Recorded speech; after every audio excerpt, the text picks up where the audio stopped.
The first thing you need is a compass or a circular template, but I didn't use it because I wanted to make the trees a bit bigger, so I used the lid of a container to make my 9 circles with a pencil. For tree 1, I'm going to draw the circle first and then start to add some leafy lines or squiggly lines to the edges. With a ruler, I'm going to draw lines representing the branches and then color it with yellow, orange, and dark green, and I'm gonna alternate between the colors to get them blended. Next, I will use the lid again to draw out the shadow following the outline of the tree and color that with dark gray. For tree 2, I will extend the lines a little to the center, creating triangles until the circle is complete, and then draw out the tops of the branches. This one I will color with orange and different shades of green, being that the darkest shade is the furthest away from the light.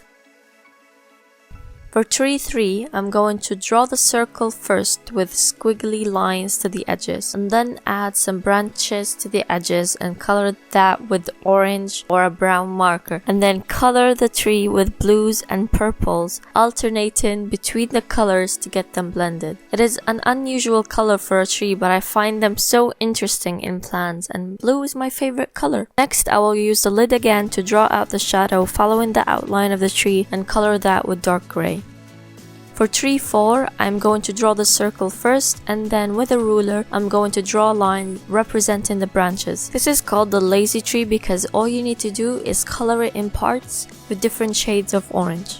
For tree 5, I'm going to draw the edges longer and a bit spiky. Then draw curvy lines representing the branches and then color that with green and dark green where the shadow is. I'll also dot some red dots to make it a bit more interesting. For tree 6, I'm going to draw the circle with fluffy edges. I'm so bad at explaining this, but how can you explain lines, honestly? Leave me in the comments down below what would you call this type of line. I will call this the messy fluffy ball tree. I'm gonna keep this tree as light as possible and color one side where the shadow is, greens and blues, and I will also use a thicker fine liner to add more lines and shadow to that edge. I think this is one of my favorite trees. Leave me in the comments down below which one was your favorite. Tree 7 is a combination between tree 1 and 2. However, this is not a lazy tree. I'm going to color it with yellow and different shades of orange and then dot the shadow side. A lot of dots. A lot. You can also use a thicker pen to speed up the process a bit and mix it with a thinner pen.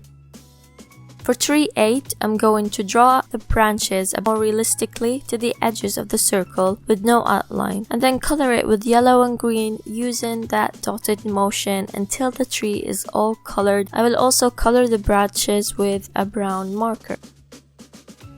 For tree 9, draw the branches realistically again and a bit thicker to the edges, and then the outline of the circle will be short strokes closely together until the circle is drawn. This one I'm going to color it with light blue, dark blue, final touches and shadows on the trees that I forgot. And that is all for today's video. Thank you so much guys for watching. I hope you found it helpful. Please subscribe if you haven't already and share that video if you thought it was important and it might help someone you know. Give it a bit like. I know that you enjoy this kind of video, and so that I can do the elevation views or 3D views. Don't forget to send me your work to be featured in my next critique video. I'm Rasha Sharuru and I'll see you next time.